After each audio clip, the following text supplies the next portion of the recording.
more on the xenophobic attacks in Johannesburg. Our reporters are on the ground around the country. Nicholas Bauer is in Jeppestown in Johannesburg, where a factory was set alight a short while ago. Let's get some more information from him. Nicholas, a very good morning to you once again. Can you tell us what's happened? Well, yes, good morning to you, Vika. As you can see behind me here, firefighters trying to battle a blaze that actually started overnight. It's a factory that's just adjacent to the Jeppestown hostel, and as I just flip around my view here to show you exactly what's going on, what you're seeing now is firefighters just trying to fight the end of this blaze that began yesterday.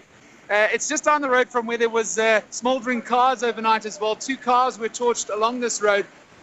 And just behind the visuals that you're seeing now, we'll slowly but surely just turn around and show you. That is the Jeppestown hostel just up the road. As you can see that the area has been cordoned off there, but if you can make it a little bit further up the road, if you can see that far, there's 2 burnt out shells of vehicles that were set alight yesterday. Crowds in the Jeppestown hostel are still gathered there. They haven't yet been dispersed by police. The police have just changed their shift. New police coming on, and we've got some tactical response team members arriving on the scene, as well as plainclothes policemen mixed in with public order policing as well. So it's been a very, very busy evening in Jeppestown overnight. There has been several arrests after looting in and around not only Jeppestown but further down the road in Malvern on Jules Street.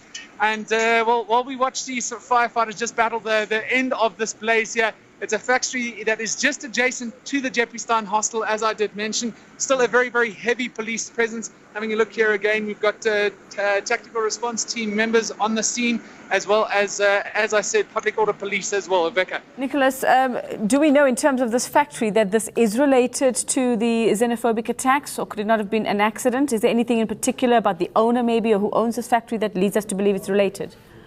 Well, nobody's yet come forward to claim ownership of this factory or come to check what is happening on their premises. It's, I would say, a little bit too early to say whether or not that this has strictly got to do anything with the xenophobic violence that has been spreading through Durban, and of course also flashing up yesterday and the day before in the east of Johannesburg.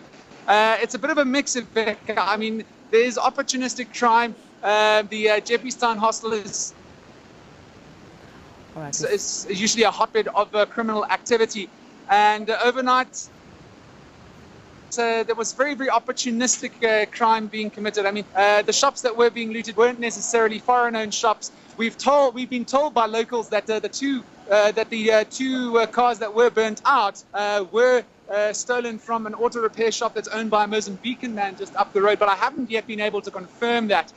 Just as we see more police shuffling in, it certainly seems as though there's going to be a heavy police presence throughout the day. Let's try and get a little bit closer to the hostel now to see if we can get you just a little bit, get a little bit of a better idea of the crowds that have been gathering overnight.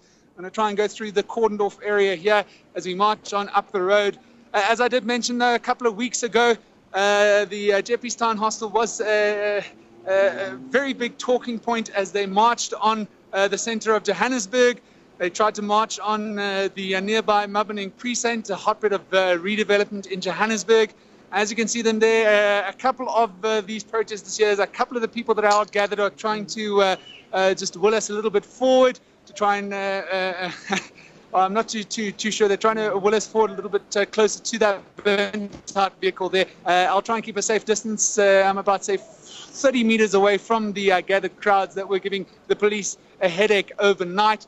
But just to give you an idea, we're about, say, 20 meters away from where the fire brigade is battling the end of that blaze at this factory. And then 40 meters in the opposite direction, the people that I can only imagine started the blaze in the first place. All right, Nicholas, we'll let you investigate that a little further, and we'll get back to you for an update on the situation there. That's our reporter, Nicholas Bauer. He's out in Johannesburg. He will be speaking to us throughout the morning there, especially from that scene, that fire now at a factory, that factory set alight overnight there in Jeppestown.